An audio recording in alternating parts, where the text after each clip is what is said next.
तुम्ही अनेक जण मला बोलवता लग्नाला, अनेक बोलवता का नाही? मी शक्य असेल तेवढं यायचा प्रयत्न करतो. मी तर त्या भागात असेल उशिरा लग्नाच्या वेळेस. आता एखाद्या लग्नाला मी गेलो, समजा दयाच्या घरातल्या लग्नाला गेलो आणि त्यांनी नंतर तिथल्या सुनेला त्याच्या काही वेडवाकडे केलं, तर अजित पवारचा काय संबंध आहे? अजित पवारनी दयाला सांगितलं तू असं कर म्हणून, मला तर काही कळलंच. मी घडल्या पिंपरी चिंचवडला विचारा, त्याला म्हटलं कुणी का असं ना ऍक्शन घे. आता त्या मुली जी यांनी आत्महत्या केली, तिची सासू आतमध्ये, तिची नणंद आतमध्ये, तिचा नवरा आतमध्ये, सासरा पाहला पळून कुठं जातोय, पळून कुठं. मी आज पण सांगितलंय 3 टीम तरी सोडल्या, 3 नाही 6 टीम सोडा, मुसक्या बांधूनच त्याला आणा म्हणलं. पण ते टीव्हीचे चॅनल अजित पवार, अरे माझा काय संबंध आहे? आम्ही राजकीय क्षेत्रातली लोक, उद्या सुनीलच्या घरात लग्न निघाला, किशोराच्या घरात लग्न, प्रेमापोटी बोलत जावं लागतं. जेपी नाही गेलं तरी माणूस रुजते. त्याच्यावर शक्य असेल तेवढं आम्ही करतो ना. पण म्हणून काय आम्ही त्यांना सांगतो का तुम्ही बाळासाहेब सुनेचे असं वागा म्हणून? मी एवढा महिलांचा पुरा, अरे मीच पठ्ठाणी लाडक्या बहिणींना 1,500 रुपये द्यायला सुरुवात केली. त्याच्या आधी कुठल्या मायाचा लाभ मी नव्हती केली. एकनाथराव शिंदे, देवेंद्रजी आणि आम्ही ती सुरुवात केली. आम्ही प्रत्येक वेळेस आता बचत गटाच्या बद्दल, बाकीच्या बद्दल सातत्याने, माझी महिला बाल विकासची मुलगी आमची आदिती तटकरे मंत्री आहे, तिनं चांगला प्रस्ताव आणला तर 1 मिनिटात मी मंजूर करतो.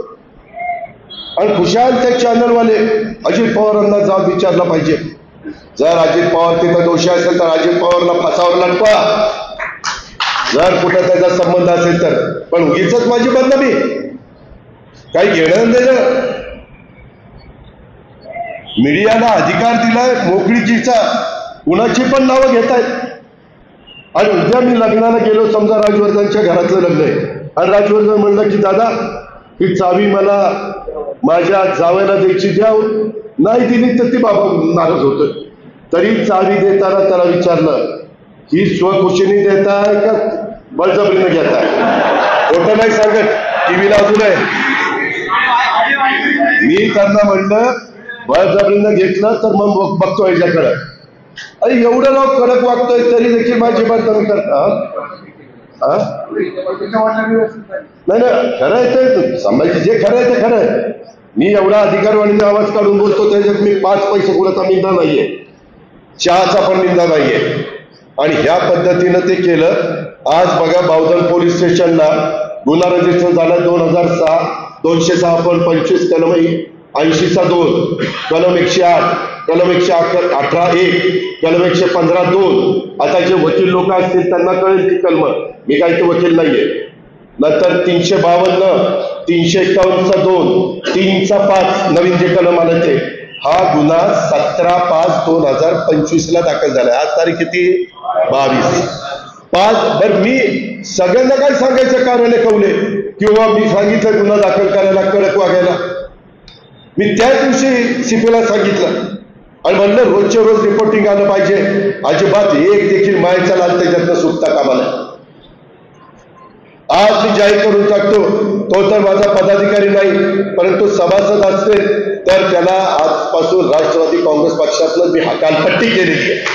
असली नालायक वाटतं माझ्या पक्षात नको. काय करायचं आहे? गरिबाच्या दारात धादा जाईल, पण असल्यांच्या भडव्यांच्या दारात जाणार नाही. पण कुठंतरी माझी बदनामी करायचं ते थांबलं पाहिजे. मी अजून प्रेसला बोललो नाही, पुण्यामध्ये गेल्यावर बोलीन मी. उद्या कोल्हापूरला आणि परवा पुण्यामध्ये नमूद गुन्ह्यामध्ये शशांक राजेंद्र हगवणे. आणि माझ्या माहितीप्रमाणे, माहिती खरी असेल तर, म्हणजे बहुतेक त्या दोघांचं लव्ह मॅरेज आहे. त्यांनी मी विचारतो किंवा तू काय करते काय, तू बऱ्याच जणांनी बघितलं त्या दोघांचं लव्ह मॅरेज आहे.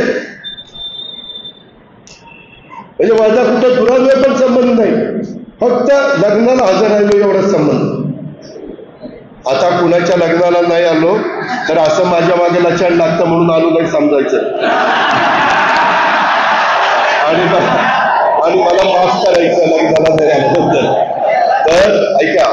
शशांक राजेंद्र हगवणे, लता राजेंद्र हगवणे, करिश्मा राजेंद्र हगवणे या 3 आरोपींना अटक करण्यात आली. राजेंद्र तुकाराम बुवा हगवणे हा बेपत्ता आहे, फरार आहे. सुशील राजेंद्र हगवणे हा फरार आहे. त्यांचा शोध घेण्याचं काम चाललेलं आहे. 3 टीम आहेत, अजून टीम वाढवायला सांगितल्या. यातील मयत महिलेचं बाळ जनक वय 9 महिन्याचं आहे. ते मयत महिलेचे वडील आनंदराव साहेबराव कसपटे यांच्या ताब्यात काळजी व संगोपनासाठी सुखरूप दिलेलं आहे. म्हणजे जे काही कुणाच्याही बाबतीमध्ये घडल्यानंतर एक माणुसकी म्हणून, एक सहानुभूती म्हणून, एक जबाबदारी म्हणून, शासन म्हणून